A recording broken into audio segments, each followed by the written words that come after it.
Hello guys, कैसे हैं आप सब। आई होप कि आप सब अच्छे होंगे। और आज हम बात करेंगे जॉइंडिस के बारे में। तो सबसे पहले जो है हम जॉइंडिस का इंट्रोडक्शन देखेंगे।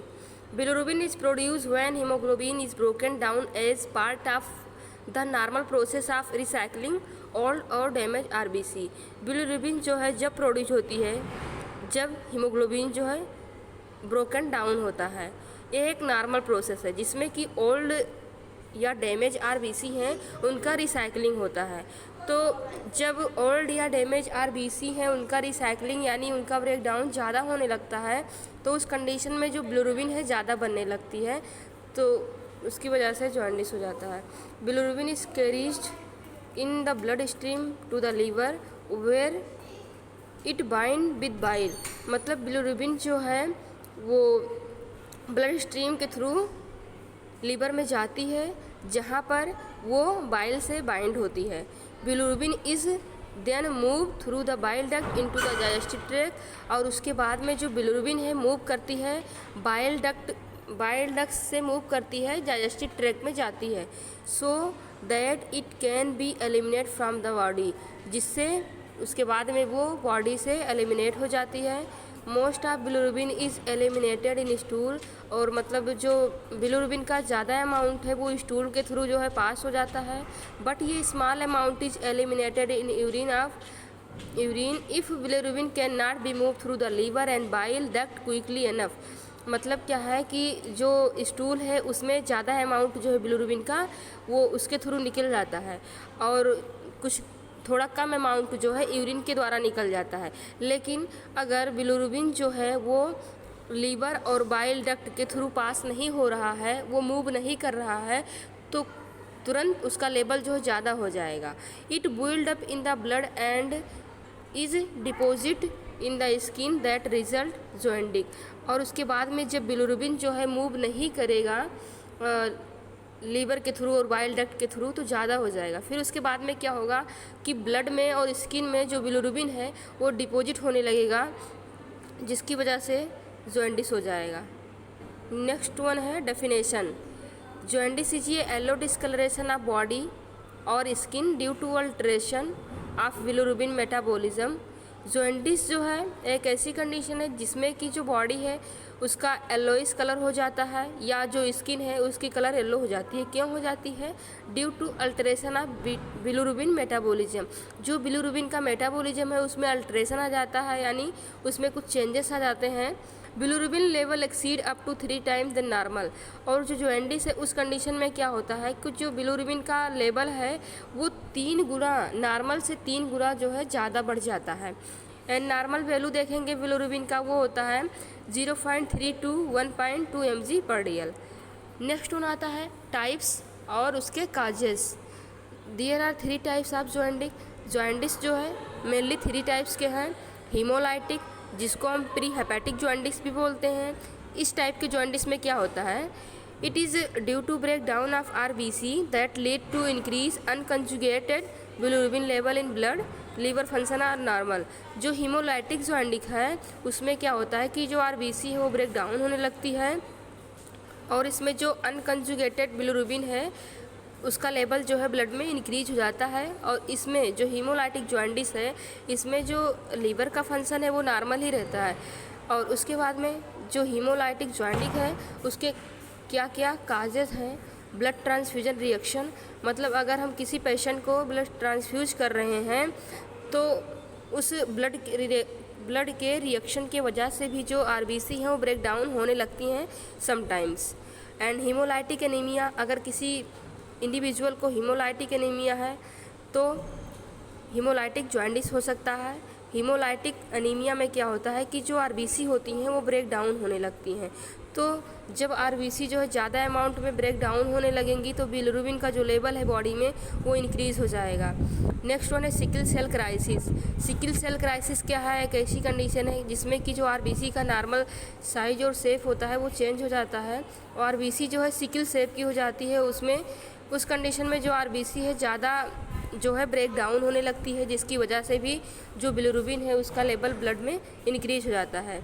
नेक्स्ट वन है gall bladder stone.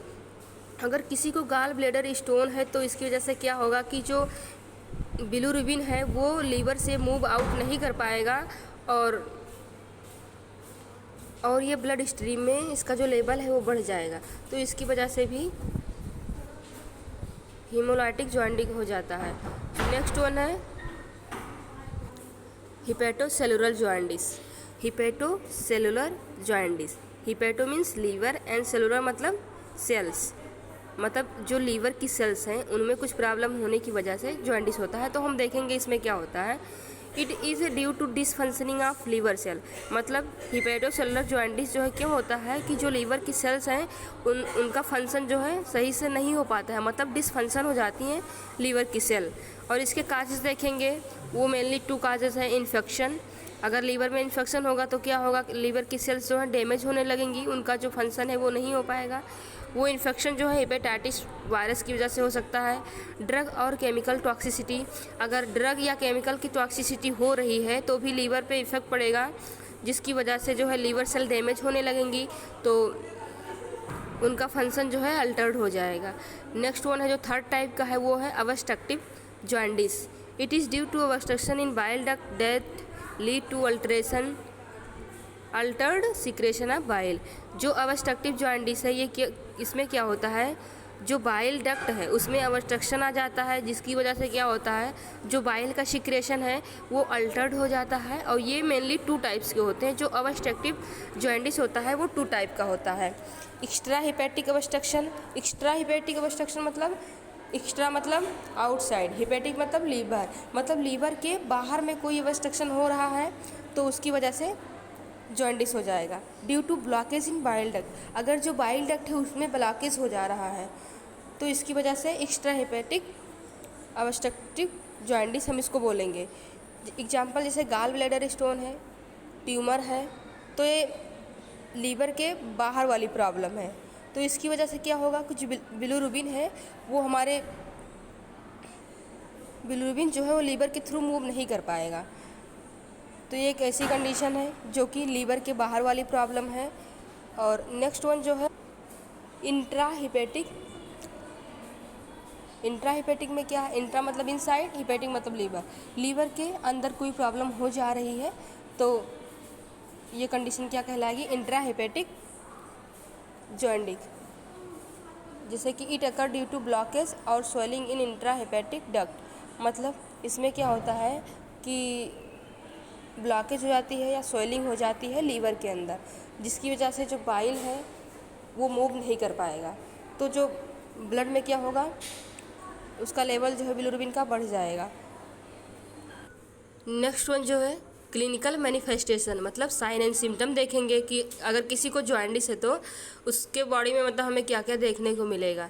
Yellowish skin and sclera, मतलब अगर कोई पेशेंट है जिसको जॉइंटिस हुआ है तो उसकी स्किन और स्क्लेरा क्या है, हमें येलो कलर की देखने को मिलेगी। लाइट ग्रे और क्ले कलर्ड स्टूल, मतलब लाइट ग्रे और क्ले कलर का स्टूल जो है हमें देखने को मिलेगा। नेक्स्ट वन है ईची स्किन। ईची स्किन हमें क्यों देखने को मिलेगी जॉइंटिस में, इसमें क्या होता है कि जो हमारी स्किन है उसके अंदर जो यूरिक एसिड है वो डिपॉजिट होने लगता है इस कंडीशन में, तो जिसकी वजह से हमें ईचिंग होने लगती है। नोजिया, मतलब ब्लड में क्या है, बिलिरुबिन का लेवल बढ़ रहा है जिसकी वजह से हमें नोजिया होगा और वोमिटिंग भी सम टाइम जो है हमें देखने को मिलता है। प्रोथ्रोम्बिन टाइम इंक्रीज, मतलब क्या है कि जो क्लॉटिंग टाइम है इंक्रीज हो जाता है अगर किसी को जॉइंटिस है। क्यों हो जाता है, क्योंकि जो लीवर सेल है इस कंडीशन में कभी कभी वो डैमेज होने लगती हैं और जो लीवर का फंक्शन है वो भी अल्टर्ड हो जाता है अगर किसी को जॉइंटिस है तो। लैक ऑफ एपेटाइट, ये क्यों होगा, क्योंकि जो बिलिरुबिन का मेटाबॉलिज्म है इस कंडीशन में नहीं हो पा रहा है, तो जो फूड है वो अच्छे से डाइजेस्ट नहीं हो पाएगा, तो जो भूख है उस पर्सन को कम लगेगी अगर किसी को जॉइंटिस है तो। And loss of strength being strong, तो इसका मतलब क्या है कि जो जॉइंटिस वाला पर्सन होगा उसकी जो स्ट्रेंथ है वो लॉस हो जाएगी और वो अपने आप को जो है स्ट्रांग मतलब नहीं फील करेगा। टी कलर्ड यूरिन, मतलब जो उसके यूरिन का कलर है वो टी के कलर का होगा। और नेक्स्ट वन है डायग्नोस्टिक इवैल्यूएशन। इसमें क्या है, increase level of serum bilirubin more than 0.5 mg पर 100 ml कंजुगेटेड, मतलब जो बिलिरुबिन का लेवल है कंजुगेटेड वो इंक्रीज होगा, मतलब 0.5 4 mg पर DL से ज़्यादा होगी बिलिरुबिन की लेवल, कंजुगेटेड बिलिरुबिन की लेवल। नेक्स्ट वन है इंक्रीज इन डायरेक्ट यानी unconjugated serum bilirubin value more than 0.8 mg पर 100 ml। मतलब इसमें क्या होगा कि जो इनडायरेक्ट यानी अनकंजुगेटेड सीरम बिलिरुबिन है उसका लेवल जो है मोर देन 0.8 mg पर 100 ml से ज़्यादा हो जाएगा। Absence of bilirubin in urine, ऐसा क्यों हमें देखने को मिलेगा कि यूरिन में बिलिरुबिन जो है एब्सेंस क्यों देखने को मिलेगी, क्योंकि जो बिलिरुबिन है वो हमारे लीवर और बाइल डक्ट के द्वारा जो है मूव नहीं कर पा रही है, तो इसकी वजह से जो है हमें यूरिन में जो है ये एब्सेंट जो है देखने को मिलेगा। Reduce fetal urobilinogen because it does not reach in intestine, मतलब बाइल जो है बिलिरुबिन जो है बाइल डक्ट और लीवर के द्वारा मूव नहीं कर पाएगी तो इंटेस्टाइन तक नहीं पहुंच पाएगी, जिसकी वजह से जो फीटल यूरोबिलिनोजन है वो रिड्यूस देखने को मिलेगा। Prolong prothrombin time more than 40 second, मतलब जो क्लॉटिंग टाइम है वो भी लंबा हो जाएगा अगर किसी को जॉइंडिस है। क्यों हो जाएगा, क्योंकि जो लीवर का फंक्शन है जॉइंडिस में वो अल्टर्ड हो जा रहा है इसकी वजह से। सो नेक्स्ट वन है medical management, only treatment of causes is necessary और सपोर्टिव ट्रीटमेंट, मतलब इसमें जो है जो भी काजेज है उसका ट्रीटमेंट देंगे और उसके बाद में सपोर्टिव ट्रीटमेंट देते हैं। जो फर्स्ट लाइन ट्रीटमेंट है वो क्या है, anti histamine drug for itching, क्योंकि जॉन्डिस में ईचिंग होता है इसलिए हम एंटी हिस्टामाइन ड्रग देंगे। एग्जाम्पल लिवोसिट्राजिन 5 mg देते हैं और एबिल 25 mg। नेक्स्ट वन है sedative for restlessness and irritability, इसमें जो है हमें ये चीज़ें देखने को मिलती हैं अगर किसी को जॉइंडिस है, रेस्टलेसनेस एंड इरिटेबिलिटी, तो उसके लिए हम देंगे lorazepam and diazepam. Next one है विटामिन के एंड बी कॉम्प्लेक्स, विटामिन के क्यों देंगे, क्योंकि इसमें क्या है जॉइंडिस में जो थ्रोम्बिन टाइम है मतलब प्रोथ्रोम्बिन टाइम है या क्लॉटिंग टाइम है वो इंक्रीज हो जाता है, तो इसलिए हम विटामिन के जो है देंगे और विटामिन बी कॉम्प्लेक्स देंगे।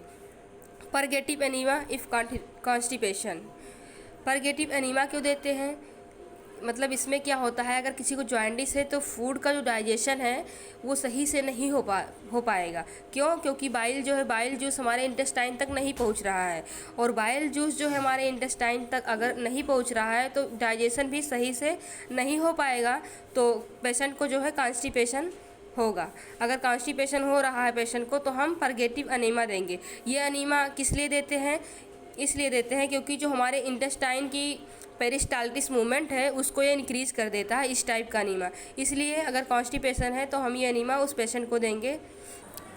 उसके बाद में है एंटीबायोटिक, मतलब एंटीबायोटिक मेडिसिन देंगे, एंटीपायरेटिक ड्रग देंगे, मतलब इसमें क्या पेशेंट को अगर फीवर हो रहा है तो एंटीपायरेटिक ड्रग देंगे, मतलब फीवर के लिए एंटीपायरेटिक देते हैं। एंड डाइटरी मैनेजमेंट इसमें क्या होगा, advice to patient for restrict fat intake, मतलब हम पेशेंट को एडवाइस करेंगे कि उसे फैट वाली डाइट जो है नहीं लेना है।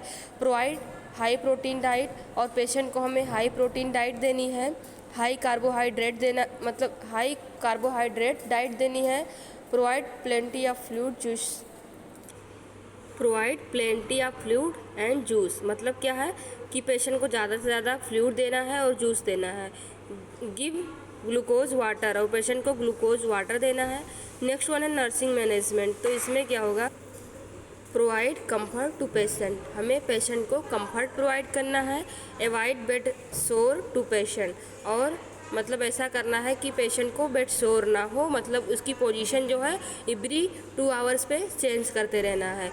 Maintain fluid and electrolyte balance to patient, मतलब पेशेंट का जो फ्लूइड और इलेक्ट्रोलाइट बैलेंस है वो मेंटेन करके रखना है, ये नर्सेस का जो है रोल है।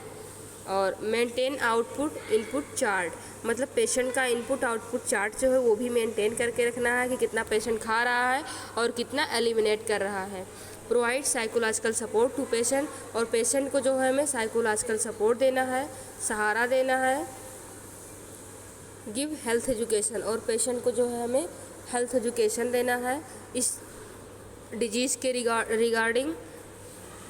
सो आज का जो अपना टॉपिक था वो फिनिश हुआ। आई होप कि आज का ये टॉपिक जो है आपको समझ में आया होगा।